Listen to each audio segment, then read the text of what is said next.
Good day and welcome back to Elementary 72 Gaming. I'm back again with another Tower of God video, and this time we're kicking off the Tower of God right where we stopped. Floor of Death after White has taken the souls from the Spirit Room. This is the end of the Floor of Death.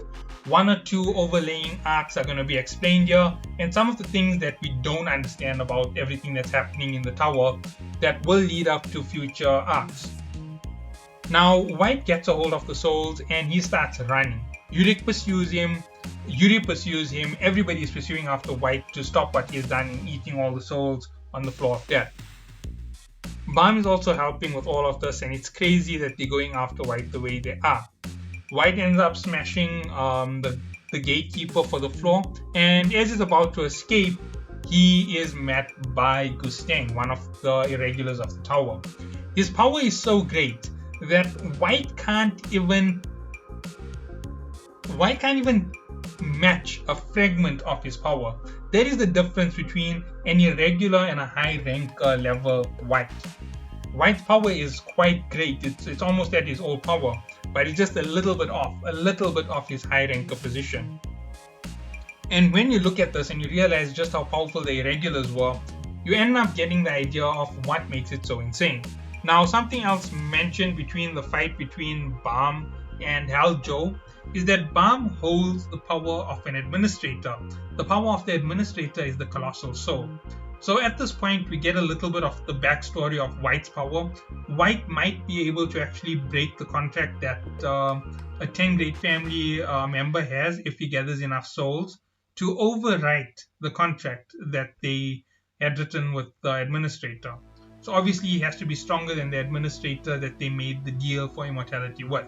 And that is the administrator of the 100th floor. So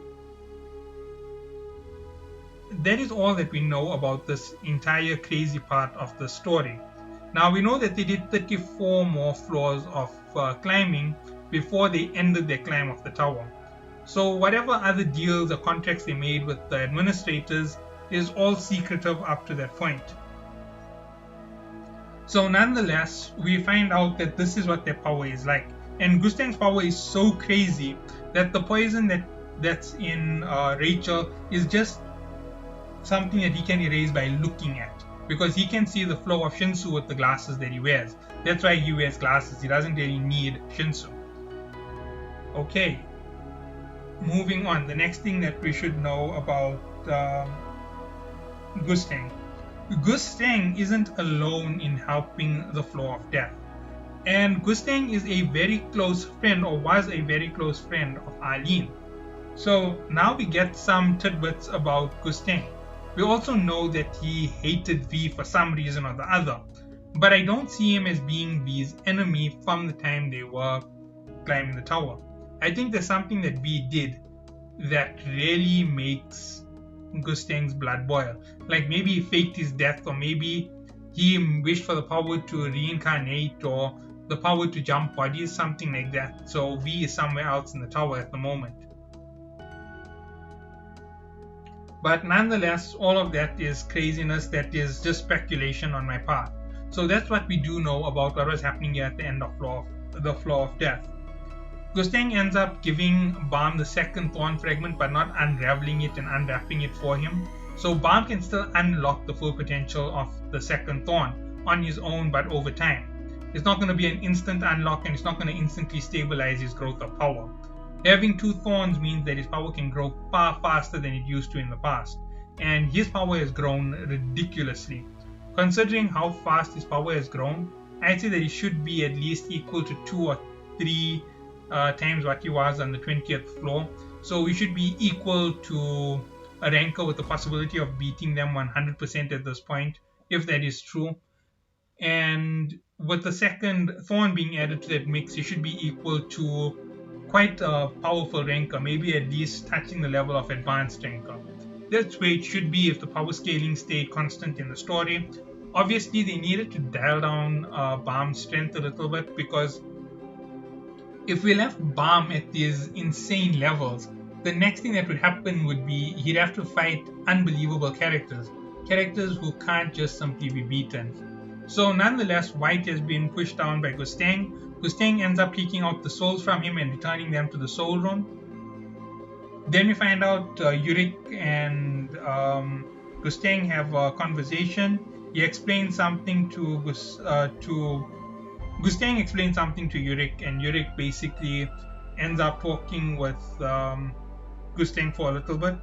They end up making their concession, and basically Urek goes back to talk to Haljo because Haljo was his friend.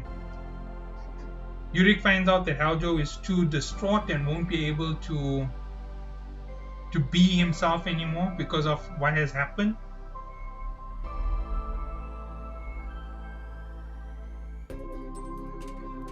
So that's where the story is on Urek and Haljo and their story total. Next thing that you need to know about what's going on here in this entire craziness is what's about to happen with Bam. Bam decides that he still needs to judge who gets the thorn between himself and Rachel. Yeah, I know. Bam is like the most stupid individual in the entire tower at this point.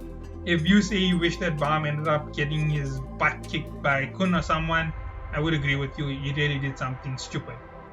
But nonetheless, he ends up making this agreement that he's going to figure it out with her, and Gustang ends up leaving her with the treasure-seeking stingray, one of his weapons. Now here's everything that is going on the side. Gustang is in contact with someone else, and the someone else has decided to make Rachel their pawn. So Rachel is the pawn of this member, and he's playing around with Rachel to pull Bam wherever it is in the tower, not allowing Bam to instantly rise to crazy levels because he doesn't want Bam to overdo his growth. I'm suspecting this is Grace Michelle Razrak or V himself, but nonetheless, that's how it is, and that's what I'm suspecting.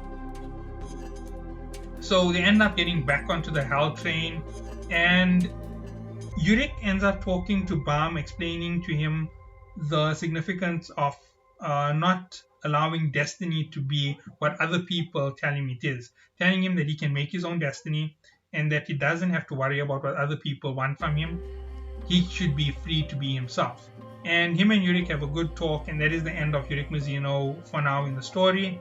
We know that Bam was offered to join Wula Yuksong, and he was told that they accept anybody from any organization. You can be from Jahad's army, you can be a princess of Jahad, you can be one of the 10 great family members, you can be an ordinary regular. You're welcome to join Wula Yuksong if you're worthy. And they basically offered Bam to join the group because their whole objective is to leave this tower one day, and Bam also is going to basically go for that same goal, to leave the tower one day, to climb up above the top floor and leave. Whew. Okay, so now let's get into what Gustang wanted from Bam. So what Gustang wanted from Bam to allow him to absolutely unravel the thorn instantly was Bam had to go to the hidden floor on the Hell train. And on the hidden floor, he had to recover an item. But he's not going to go in the way that everybody else goes in, that is completing the train to the last room and having their data captured in that last room. He was going to have himself recorded in that room in a very special manner by opening the door and going in to retrieve an item. The item is something that Jahad had hidden on the hidden floor with his data self when he became king of the tower, because it's one of the privileges he has with regards to that mirror. Now, rankers cannot enter the Hell train, that's how come Gustang can't just go in and collect it himself. So this is everything that's going down, and this is what is being told. This is why we're going to the hidden floor in the next arc. And the hidden floor will take 3 whole segments, because there's the first part where we find out where everybody is and what they're up to. Then there's the second part where they actually get trained by Kun Adwan. And then there's the third and final part where they actually fight with Jahad. Now I'm going to explain the first 2, and then I'm going to explain all 3 of those arcs in 2 videos, and then I'm going to explain Rachel's involvement in all of this craziness. Now I might cut it down if I can find a way to make it more balanced. Like, I ended up messing up this Hell floor arc quite a bit, but I will try and balance it out when it comes to this part, because I believe that this is the most important part in all of Tower of God. It is a foreshadowing of the fight between Jahad and Bam and where it's going to go, and the fact that Bam has to get a new power each time he's going to fight someone more crazy.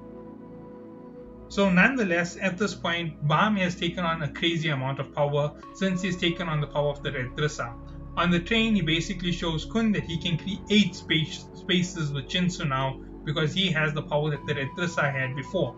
And this is even more insane compared to anything else because he now has an administrator's power 100%. He has the Colossal Soul, which is the source of their power. He has an administrator itself, so he has administrator type shape-shifting powers, and on top of that he has the power of the Thorn, which is insanely ridiculous. He has the power of the Irregular that he is, with the Destiny and whatever other power is within him, with the Blessing of Shinsu of the Tower, which makes him all the more insane. Plus he has his beastly power, which is that original one that he had of mimicking powers. He had that from the start. It is his unique ability. Now, with that being said, mimicking a person's ability perfectly with just a single glance is unbelievably difficult. And this is what Bam can do, which makes it unbelievably difficult to take on Bam for anybody in the tower. I don't even think someone like Jahad actually stands a chance against Bam without using a weapon. Because if you use something like a flare wave explosion against Bam, Bam will learn it. If you use a distance attack on him with Shinsu, Bam will learn it instantly, as I said before. And he can learn Irregular's techniques. So I'm expecting him to go from current level to 10 levels higher, from 10 levels higher to 100 levels higher in the next few arcs as we go through the story. And it does kind of match up to what we see, but I still think that his power leveling is a little bit broken because he should be a little bit more powerful than he is already at this point. I think at this point in the story, Bam should have already beaten the level of a ranker.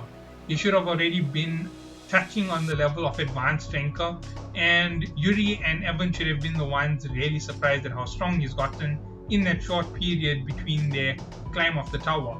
He should be really looked at as being unbelievably dangerous and almost on par with what White was as a Slayer. He should be on the same level as Karaka at this point to make Karaka feel a little bit more intimidated about interfering with him. I think that's where things should have led up to at this point, but obviously SIU had a better plot point to move forward with the story. That's where it was looking like it was heading because we expect Bam to reach high rank level by the end of floor 80. When he becomes a B rank regular, I'm expecting him to be able to fight high rankers. That's where I'm expecting him to be. I'm expecting him to be the strongest regular to ever walk the tower. And by the time he reaches the 110th floor or 111th floor where he's going to fight Arye Han, he should be at the level of the top 10 in the tower. He should be unbelievably difficult to fight with, and he should really make Arye Han squirm a bit. And I believe that he's going to get something from Arye Han that's going to be unbelievably difficult to acquire, and it's going to make a big difference to his climb from that point to the end of the tower. It's definitely going to be something significant.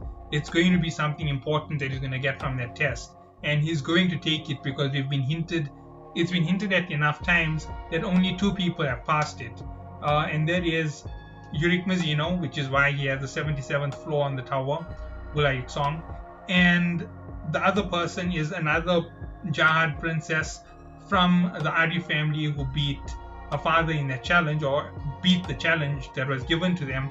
And nonetheless, when it comes to this, I'm expecting Bam to take it on and win, and to get something crazy from this. I'm also expecting Kun and Rak to be with him on this entire journey, and I expect them to get something like a weapon or something from Arye Han, something that is unbelievably, ridiculously powerful, that will make their climb up the tower more fun for that last 20 or 30 floors that they're going through.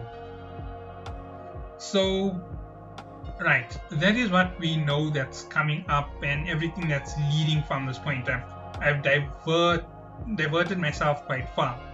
Now, with everything that happened on the Hell floor, Wagner failed to kill Rachel. Rachel ended up with Balm.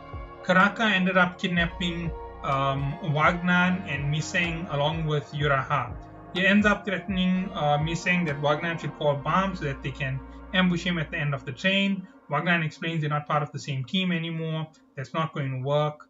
Also, a lot of other things are going down in this entire situation where Wagner sees the ring on his finger for Karaka and he tells Karaka, I have a ring just like that there. They end up talking. He ends up sharing his information with Karaka.